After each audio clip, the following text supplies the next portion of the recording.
What's going on, everybody watching this? If you're watching, thank you for watching. I don't know how long I'm going to talk about Raw. The Raw was from, I believe, Greenville, South Carolina tonight, or somewhere in South Carolina. I don't know how long this video is going to be. Probably 20 minutes, maybe. Or maybe a little more. I don't know. Maybe less. Anyways, I thought I'd talk about tonight's Raw, the last Raw before Survivor Series, a go-home show, if you will. 6 nights away from Survivor Series. It's almost midnight where I am, so we're basically 5 nights away from Survivor Series on the network. And if you're not watching the Survivor Series on the network, you're an idiot if you're watching on pay-per-view. And if you don't have the network for the cheap-ass price it is, I also feel sorry for you. I just feel sorry for you. If you don't want to pay $9.99, then obviously you're not a big wrestling fan. If you're not going to pay $9.99, and you're also not a wrestling fan, if you're watching my videos, you are a wrestling fan. If you're not, you won't be watching my videos or any of my videos on my channel. This is my Raw review. As I said, we are 5 nights away from Survivor Series 2015 on the network. Raw kicked off with the WWE Championship Tournament continuing, second round matches. The first that kicked off Raw was The Undertaker. They played this really weird, I don't know how to describe it, church music. It sounded like church music to me. It was annoying as hell. That music just annoys me. Anyways, they cut it off. And then they had The Undertaker's theme hit. And his theme song is great. It fits his character perfectly. So The Undertaker comes out with Kane, his brother. And they talk in the ring. They cut a promo. Undertaker talks. Says something. I don't remember all that he said. But he said he's going to take the Wyatt family and Bray Wyatt to hell or something like that. And then Kane talked a little bit, and then the Wyatt family comes out. Bray Wyatt is on the mic. He's great on the microphone. He is gold on the microphone. Bray Wyatt talks a little bit, and then they cut off the segment. It's over. So basically, Undertaker, Kane, and the Wyatt versus the Wyatt family. I think it's going to be a tag match. It's not going to be handicapped. I think it's going to just be 2-on-2 because Kane and The Undertaker do not have any other partners. They don't have a mystery partner. Sting is not going to show up, people. I wish he would, but Sting is not going to show up at the Survivor Series to help The Undertaker or Kane. And if Sting does show up to attack the Wyatt family, to save The Undertaker, the only reason that Sting would do that is to set up a future WrestleMania match with Sting and The Undertaker, and they could have Sting save The Undertaker, and then the next night on Raw, Sting could ask The Undertaker to face him, to wrestle him at WrestleMania, just out of respect, and say, Undertaker, I've been waiting my entire career to face you. I want to face you at WrestleMania. What do you say about facing me? And then Undertaker could agree to face Sting, but I doubt that will happen. And I doubt Sting will show up at Survivor Series, but it would be nice to see. I would mark out if Sting did show up and save The Undertaker and Kane, but I doubt it happens. Anyways, so they hype up the Wyatt family versus the Brothers of Destruction match at Survivor Series. They didn't give it that much time to hype it up. They could have had the Wyatt family, and they should have had the Wyatt family, and they could have had Kane wrestle one of the Wyatt family members, or Kane wrestle somebody else to just put more of the Wyatt family and Kane and The Undertaker on the show. But they did not put them on the show at all. After the first segment, they were the Wyatts and the Brothers of Destruction, the rest of Monday Night Raw. They were done for the night. They probably packed their bags and they probably all went home and drove to the next town where SmackDown is. So they were done for the night. That was a little bit disappointing that they did nothing else with Undertaker and Kane and the Wyatts for the rest of Raw. For the rest, like 2 hours and 50 minutes of Raw, they did nothing with them. But whatever. It's not a big deal. I'm not upset about it. It was what it was. It was a good kickoff to Monday Night Raw, I thought. Up next was the second round tournament match. It was Kevin Owens came out, got a good pop from the crowd. People like him. He's a great heel. He's a great talent. He's a damn good heel and a damn good wrestler. As for his weight, I don't give a damn if he's 400 pounds. The guy can go and the guy can work. It doesn't matter to me at all what he looks like or how heavy he is. I don't give a fuck about that. Kevin Owens took on Neville, the battle of former NXT champions. They went at it, second round. Kevin Owens wins with a pop-up powerbomb.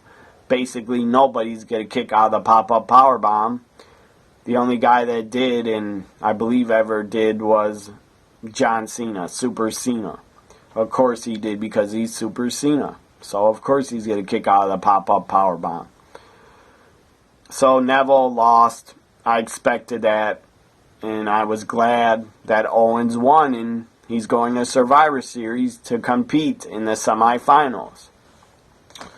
Next match, I believe, was another tournament match. I think this was the next match. If I don't mention the next match was Tyler Breeze, I believe, versus R-Truth. And I picked on Summer Rae a little bit during the match about her looks and how she's not very good looking and she's a butterface. And what does a butterface mean? It means everything is good on Summer Rae but her face. So she's a butterface. That's what that means. If anybody out there didn't know what that meant, when I was on Twitter tweeting Summer Rae is a butterface, and I don't know why Tyler Breeze got with her. But obviously I know Tyler and Summer are not together in real life. It's just a storyline that they put Summer with Tyler because they probably have nothing else for Summer Rae to do on the show. So they put her with Tyler. They really have underutilized Summer Rae. I'm not a big fan of hers, but I don't hate her and I don't dislike Summer. I just pick on her for her looks a little bit. But I'm not trying to be mean by doing that. I'm just trying to make people laugh when I pick on Summer Rae. That's basically it. I don't dislike her at all.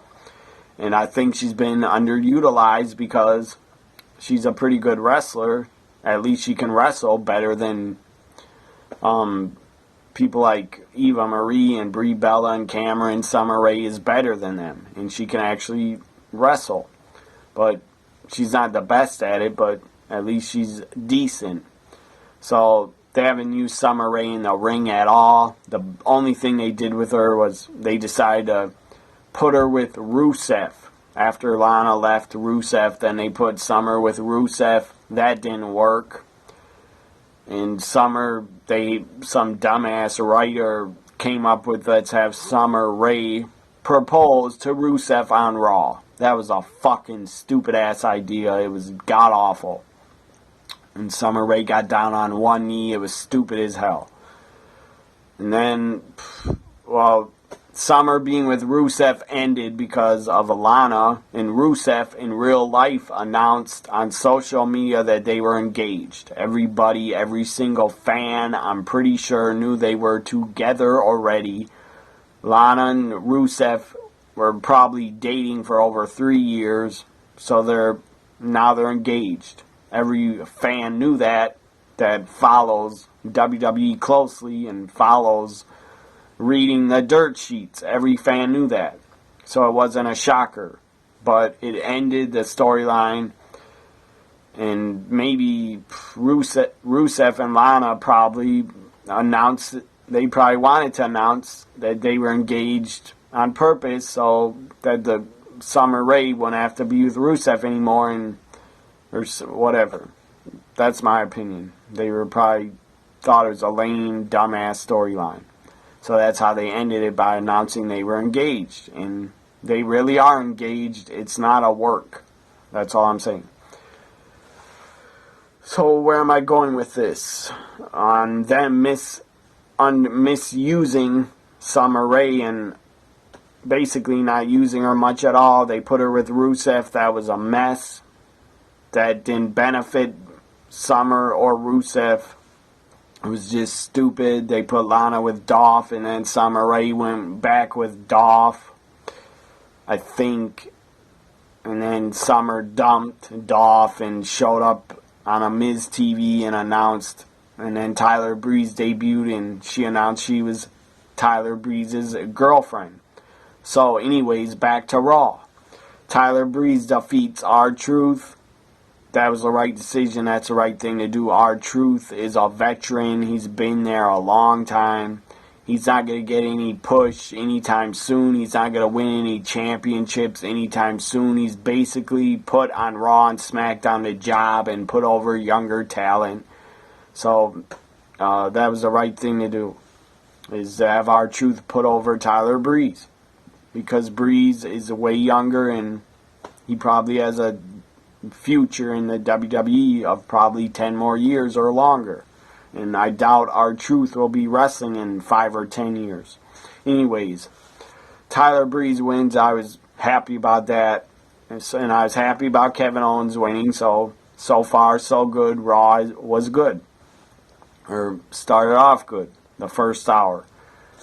Third match was, I believe, a second round tournament match. Maybe I'm not mentioning every single match, but who really cares? Because you people are watching this just for me to talk about the tournament matches and then the final segment with the Divas contract signing and what Paige said about Reed Flair and Charlotte's little brother.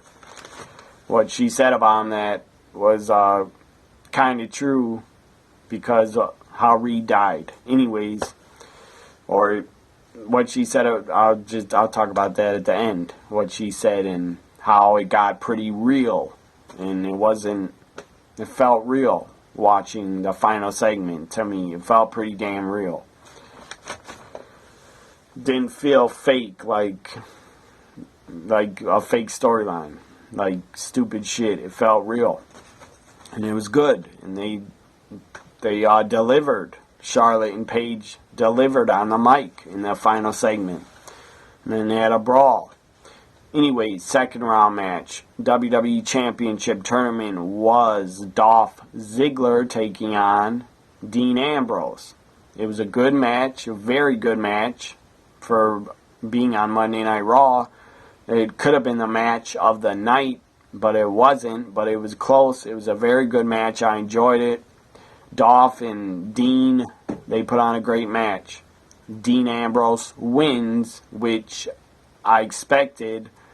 So Dean Ambrose, they'll probably have him and Roman Reigns face off. Or I don't think Dean Ambrose is going to make it to the finals. And then he'll be angry and jealous and probably turn on Roman Reigns and just turn on him. And maybe even screw him out of the WWE Championship if they have Sheamus cash in, and Ambrose might help Sheamus cash in to screw over Roman because he's angry and jealous that he didn't get to the finals. So Ambrose goes on. Earlier, Kevin Owens won and went on to the semifinals. So at Survivor Series, it's Kevin Owens against Dean Ambrose. That's going to be a good match. I'm looking forward to it. At least it's something I'm looking forward to at Survivor Series. because if there was nothing I was looking forward to, I wouldn't even watch it and bother to watch it. Up next, I believe was before the next tournament match was, or maybe it was the next match. I don't really remember. Anyways, they had Triple H. They showed him talking to Kevin Owens earlier. After Owens won, he was talking to him like he's going to pick Kevin Owens as the guy to be the face of the Authority or something like that.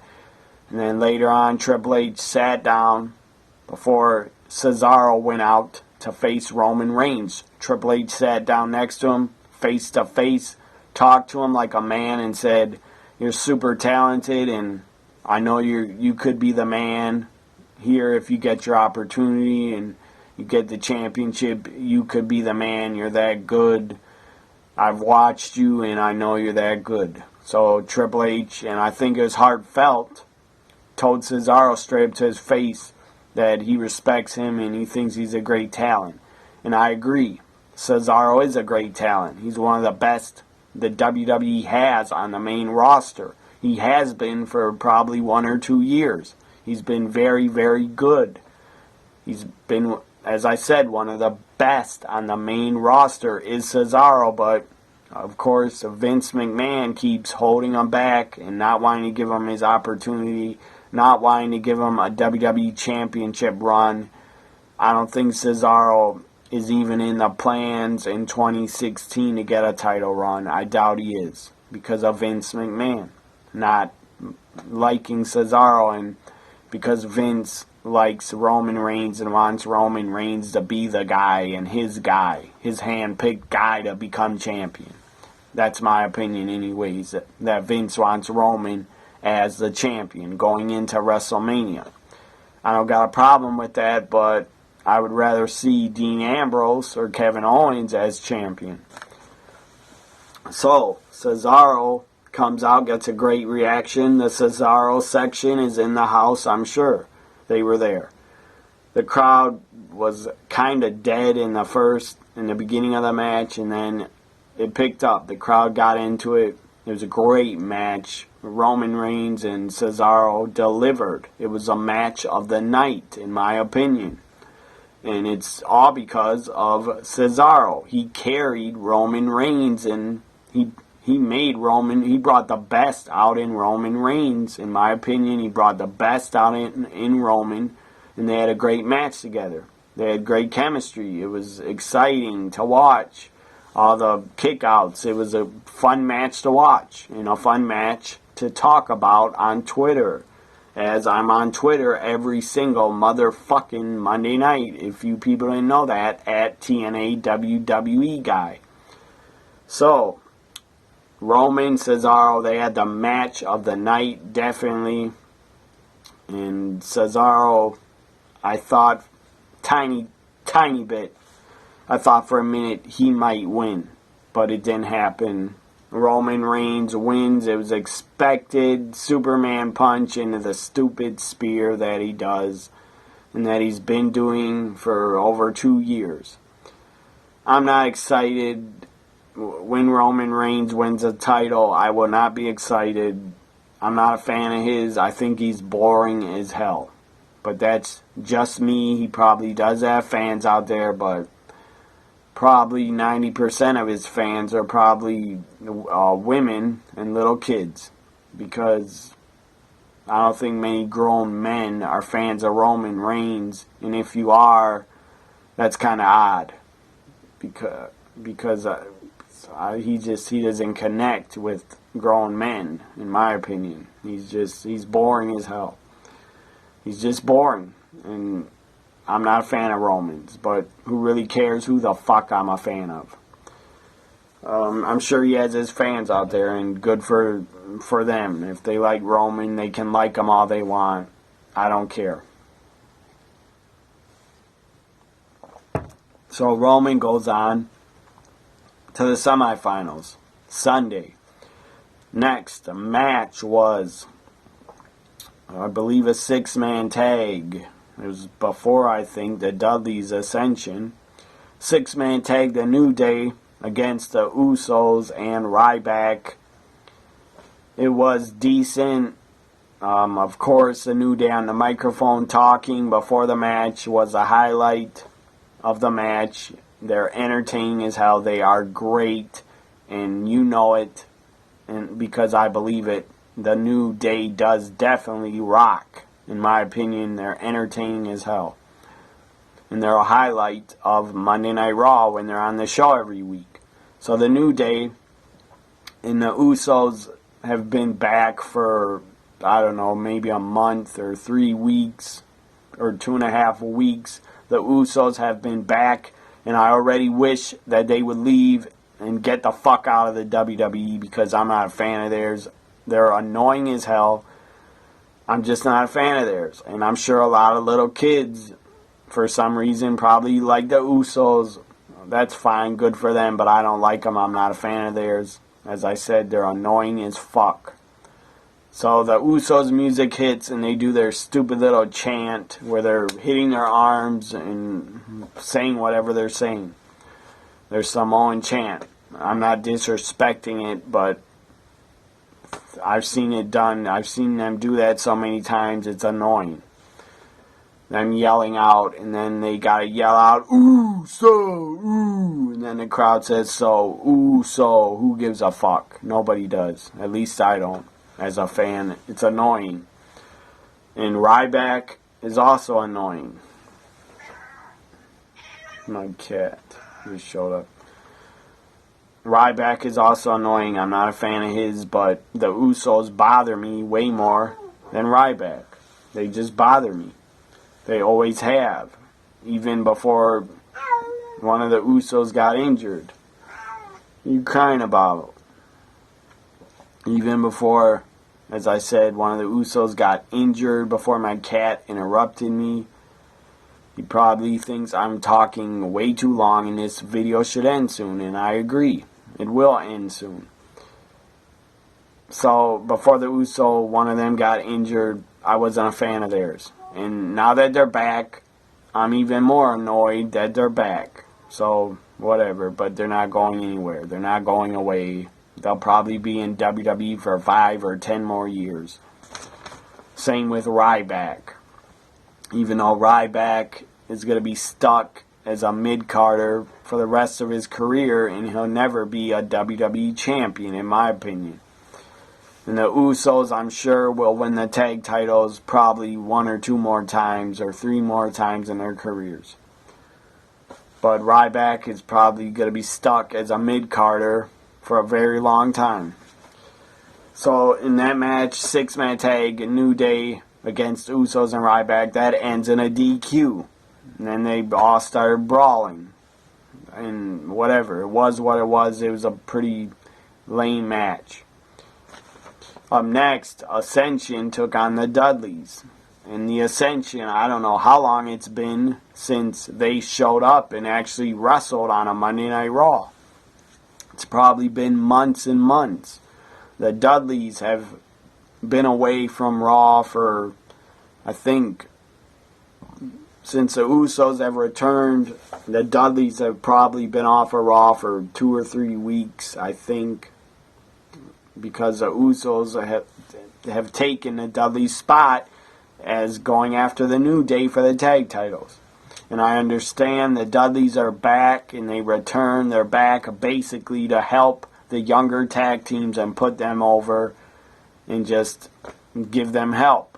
Because the Dudleys have a lot of experience and they're legends and they're veterans and they know how to do tag team wrestling. And they can teach all the other younger tag teams in the WWE. They can teach them a lot to build up the tag team division to where it was 15 years ago when you had the Dudleys, the Hardys, Edge and Christian, the APA, and some other teams. When you had 15 years ago, the tag team division was in a great place. The Dudleys are back to get the tag team division back and running and to make the tag team division great again. So I respect the Dudleys and I am a fan of theirs and I'm glad they're back. They defeat the Ascension with a 3D And I don't think the Ascension has even won a match. Maybe in January or February they won a match on Raw. That was the last time they probably won a match on Raw. The Ascension are mid-carders. On the main roster, they're jobbers. In my opinion, the only matches they probably win are when they're put on Superstars or main event. That's the only matches the Ascension wins when nobody sees them. Even win, that's when they win. They're not going to win on Raw or SmackDown or pay-per-views. So the Ascension, I got nothing against them. I think when they debuted, they were how WWE treated them and how they had them cut their promos. It was cheesy as hell, and it ruined their careers on the main roster. It fucked them up big time. WWE having the Ascension debut and basically act like a bunch of fools and goofs and dumbasses, how they cut their promos.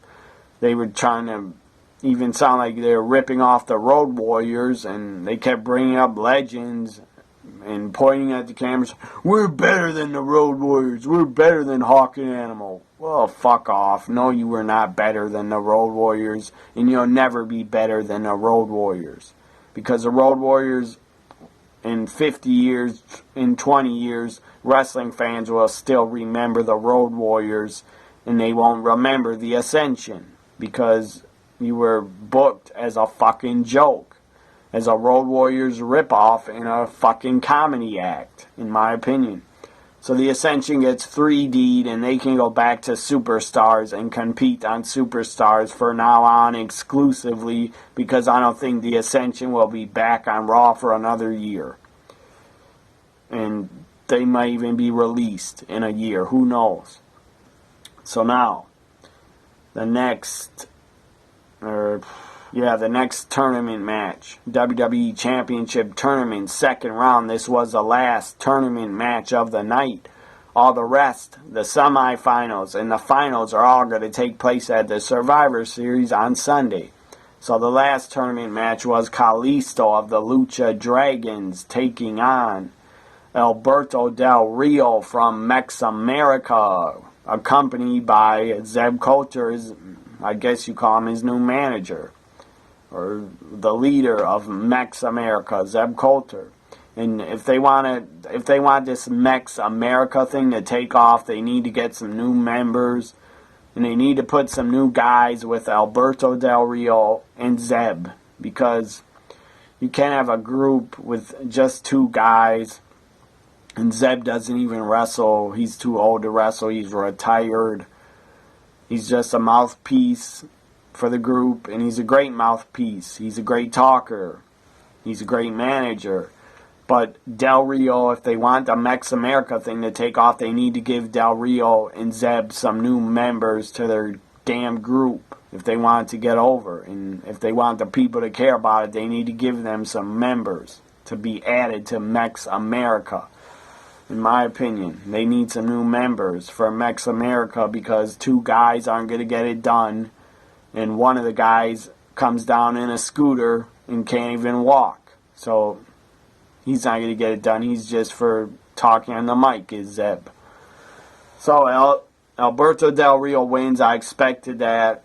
I would have been shocked if Del Rio lost, because that would have just been bad to have the U.S. champion Alberto Del Rio, who is a star. He shouldn't be losing to a Lucha Dragons member. Glad he did not. So Del Rio is going to the Survivor Series. In the semifinals, it's Del Rio against Roman Reigns. I wonder who's going to go over in that match. Everybody fucking knows who's going to go over. And his name starts with a R. Next semifinals match at Survivor Series that was set from Raw tonight is Kevin Owens, the Intercontinental Champion, taking on Dean Ambrose. That's the other semifinals match in the tournament to crown a new WWE World Heavyweight Champion. Now on to the contract signing. The last segment of Raw. The thing that ended Raw. I was pretty damn shocked that this segment ended Raw. They I never thought they would have a Diva segment, contract signing, and a Monday Night Raw.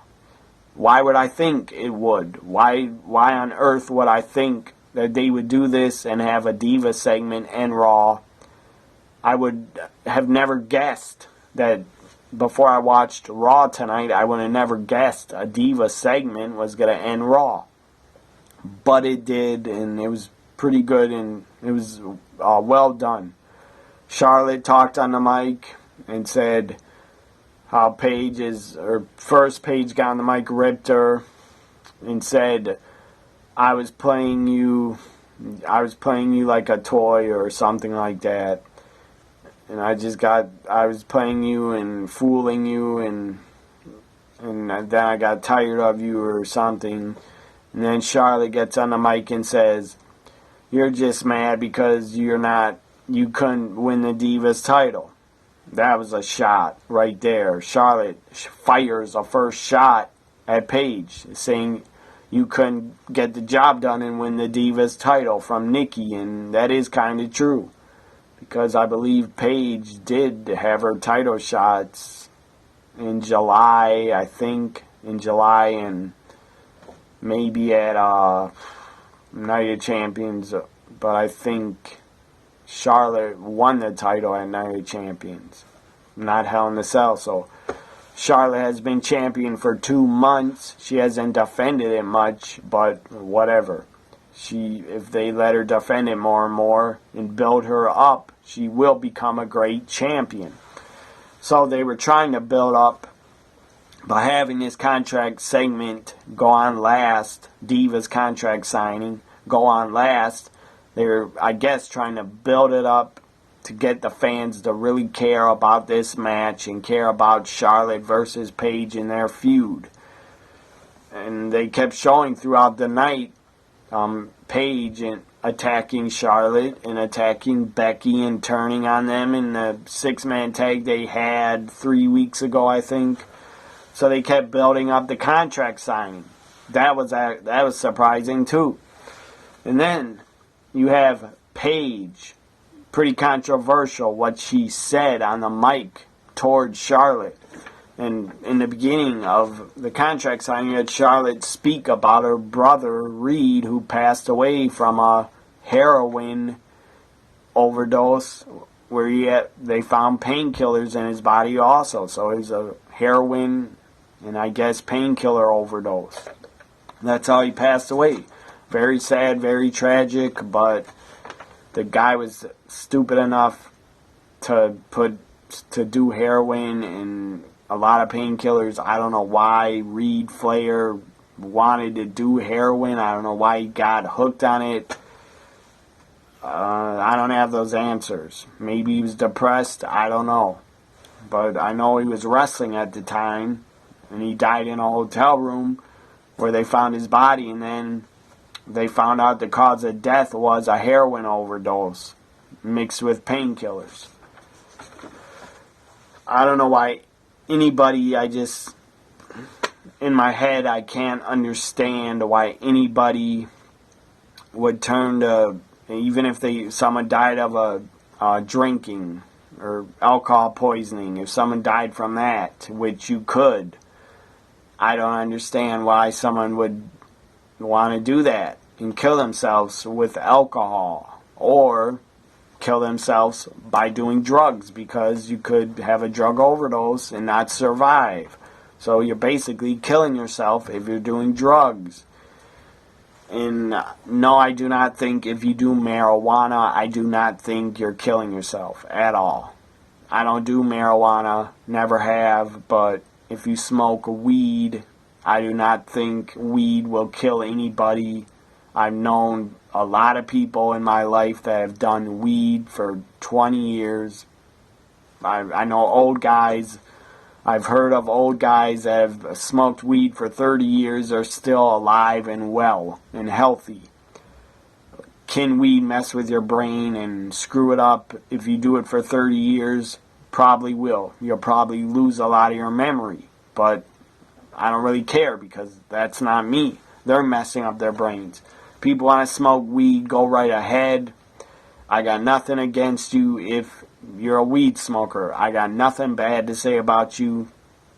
Keep doing what you're doing. And in my opinion, marijuana should be legal in every goddamn state for people to buy, because alcohol is legal, and alcohol is worse than weed, in my opinion, because people get in their fucking cars like dumbasses and drunk drive every single weekend in the United States. People drunk drive and probably kill other people.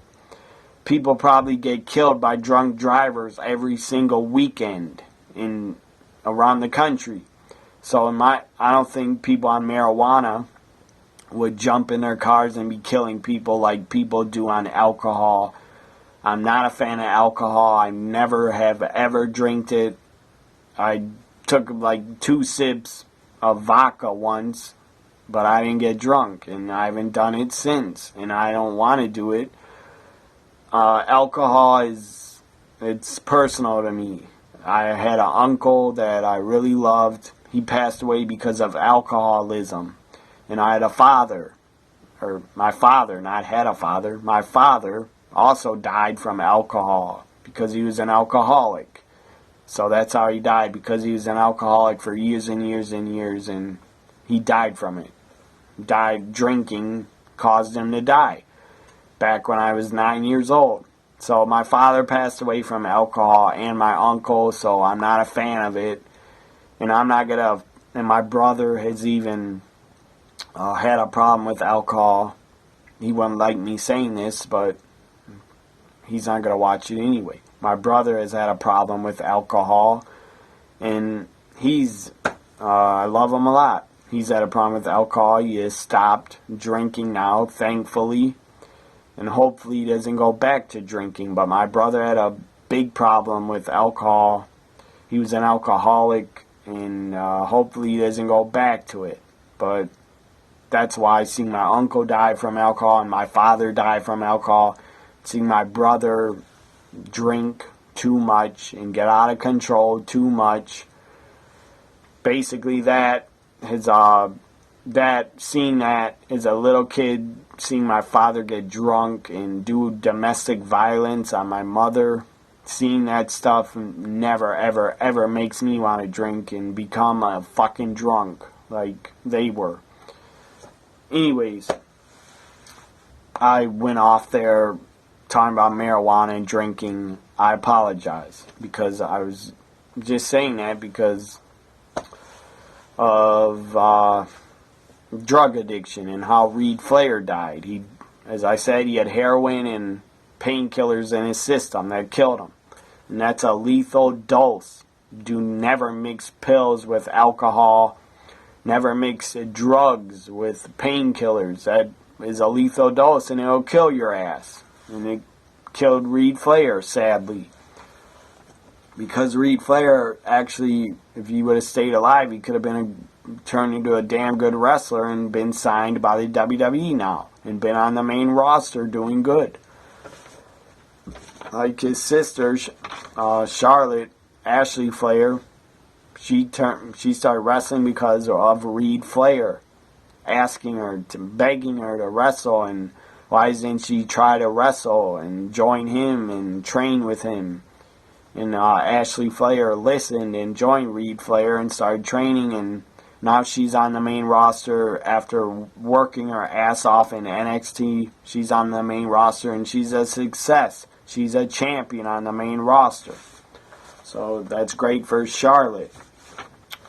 And she probably wouldn't even be in the WWE if it wasn't for her brother Reed. So when she was talking about him, she got really emotional and started crying, thinking about Reed Flair, and very sad how her brother Reed Flair never got to see her wrestle ever, because he passed away before Charlotte even had her first match. So very tragic. I'm sure Ashley Flair, Charlotte, I'm sure she thinks about her brother every single day and losing him.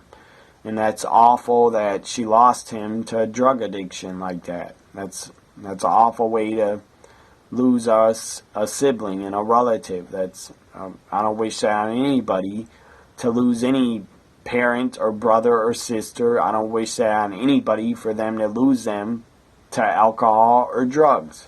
It's god-awful. As I said, I've lost my uncle and father to alcohol. So I know what that feels like to lose a relative to addiction. And it fucking sucks. But thankfully, I'm over it by now.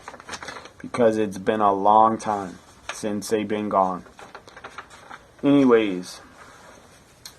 So after Charlotte, I lost my train of thought for a minute. After Charlotte got emotional and cried, then Paige got back on the mic, ripped her some more. And then Charlotte got on the mic, ripped her, and then, as I said, controversial what Paige said. I'm going to read it to you, what she said, because I just rewatched it to make sure I got every single word right on what she said. And then this ended, and Charlotte jumped over the table and tackled Paige and started attacking her. Said, she was talking about Charlotte, and then she says, "You're wrong, Charlotte. You're wrong. You're wrong, Charlotte. Being your little brother did not have much fight in him, did he?" And that was a shot. That was some real life stuff right there. What she said, and obviously it was agreed. Backstage is agreed by Charlotte, and probably Ric Flair agreed to have Paige say that they were okay with it. Obviously, if Charlotte wasn't okay with it, and if Ric Flair wasn't okay with it, they wouldn't have had Paige say it. So they were okay with it, so that makes me okay with it. And yeah, a lot of people are pissed, especially on Twitter. Some people, I saw their comments and tweets saying how low for WWE to go so low with this storyline and take it into the gutter just to make us care about it. They got to go into the gutter, whatever. A lot of other people are saying this is cheap heat. This feud doesn't need cheap heat, or this feud can only get cheap heat from Paige for us to care about it. I disagree. I don't have a problem with what Paige said about Reed Flair because Charlotte didn't have a problem with it because she had Paige say it to her. So it was obviously agreed backstage for Paige to get real and get real out there and say that. And obviously backstage, if you people are stupid enough and don't know that Paige and Charlotte backstage are friends, and I'm sure they're good friends. So,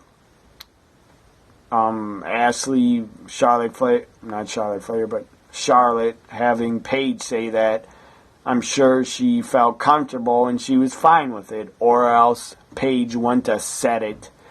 And I'm sure Vince McMahon, in my opinion, I don't think Vince would come up with this for Paige to say. I just don't think he'd come up with it because he's an old man. He's 70 years old. I don't think Vince came up with this. A writer might have. Or, in my opinion, I joked that Vince wasn't even backstage and Vince wasn't even in attendance for Raw because the last segment was a Diva segment, and if Vince was backstage and booked Raw, Vince would have never agreed to put the Divas on last in a segment, in my opinion, but I'm sure he was there. And I don't think Vince would come up with Paige saying that because he's an old guy, and I don't think he would go that far and have Paige go that far and basically bring up a reference to Reed Flair being dead from drug addiction. And I know Paige didn't mention, she didn't say something so awful like, that's why she didn't say to Charlotte, like, your brother's no longer around because he was a drug ag loser, or he's no longer around because drugs took his life and he was too weak to not take the drugs, or Paige didn't go that far, but she did reference, kind of, how Reed died. She said, your you're wrong, Charlotte, being that your little brother did not have much fight in him, did he? And that is pretty harsh. And I was pretty shocked to hear Paige say it, because WWE is PG television. That's why I was shocked to hear it. But then again, WWE needs their ratings for Raw. They need their ratings to go up. So that's probably why they had Paige go into the gutter and say this, because they want ratings. And they'll do anything, and they'll probably say anything to get ratings to go up. I don't think they'll do anything. They're not going to go back to any Attitude Era and start showing divas and wearing thongs again or anything like that. But by people cutting promos and getting edgy, really edgy on the microphone like Paige did, they probably wanted this to be done because they need ratings, and they want ratings. And ratings are number one. Maybe USA Network is putting pressure on the WWE's, telling them we want your ratings to go up. Your ratings better go up. Maybe they're putting a lot of pressure on Vince. So he agreed to have Paige say this, probably to get more ratings. That's my opinion anyways. And I still don't think Vince came up with it to tell Paige this. He didn't come up with that to have Paige say that. I think a writer came up with it, or Triple H or Stephanie came up with it.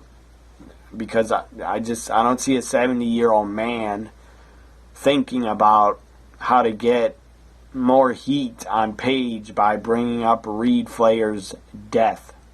I just don't think Vince would think of that, because he's an old guy.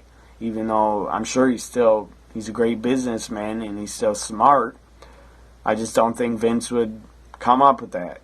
But anyways, it was controversial. It was shocking to hear Paige say it, because again, WWE is PG. But again, it was after 10 o'clock and Raw was almost off the air, so maybe they thought they could get more edgy, and because they need the ratings to go up, people. That's probably why they had Paige say it. Anyways, for a go-home show for Survivor Series, I thought it was decent. If I give it a 1 to 10, I would say it was a 7.5, because of Reigns, Cesaro, and Ambrose, and Ziggler, and because of the last segment and how Paige got pretty uncensored on the microphone. So that was pretty damn entertaining.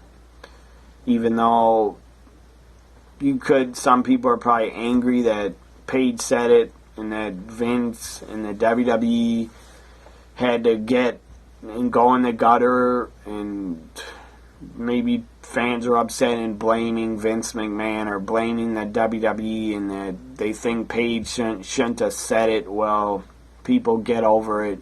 It's wrestling. It's entertainment. And it's just, they had Paige say it just to get more heat on her, and just to get people to care about their Divas title match at the Survivor Series. And they had Paige say it because they wanted probably ratings. And they'll have a lot of fans talking. After Raw, they had a lot of fans, I'm sure, talking about what Paige said to Charlotte about Reed Flair, that he didn't have much fight in him, did he? So WWE's definitely gonna have a lot of fans talking. Maybe some fans that stop watching, maybe they'll start watching again because they heard what Paige said. I don't know. Maybe some fans that watched in the Attitude Era, well, some will come back and start watching. I don't know.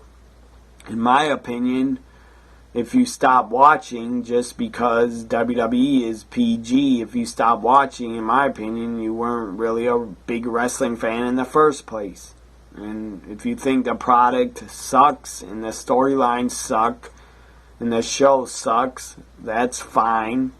I agree with you sometimes. The shows do suck. But, again, if you're a loyal wrestling fan, you will continue watching every single week. And I'm not saying you have to watch SmackDown, because I don't wish that on anybody. Even though sometimes I do watch. But I'm just saying, if you're a loyal fan, you're going to stick with the WWE and keep watching and hoping and praying and wishing that week after week that the shows will get better. And they will get better, people. Especially going into January, into the Royal Rumble and into WrestleMania season. Royal Rumble kicks off the road to WrestleMania going into the Rumble. We're going to have some really exciting Raws coming in probably 2 months. Some really good Raws coming. So if you're still a fan, keep being a fan like me and keep watching. And if you're a true fan, you will keep watching and you will keep supporting WWE if you are a true fan like I am. And if you stop watching, good for you. I hope you're happy not watching, and I hope you found something else to do on your Monday nights. Obviously, I didn't find anything else to do because I keep watching Raw.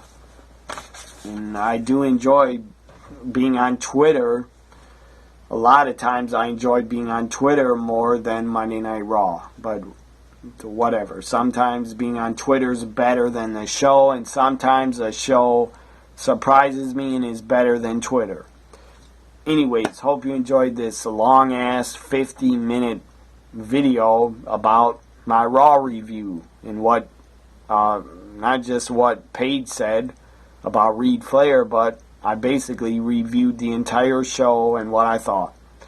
Again, what Paige said was controversial, but that's what happens sometimes in pro wrestling. You got to get controversial and you got to do stuff like that and have talents on the microphone, do that kind of stuff. It might be cheap heat. You might not like it. You might not agree with it. You might even hate it, what Paige said. But it's wrestling. Get over it. If you didn't like it, stop watching. Hope you enjoyed my video. I'll be doing a Survivor Series prediction video Wednesday or Thursday, and I'll put it up on my YouTube channel and on my Twitter.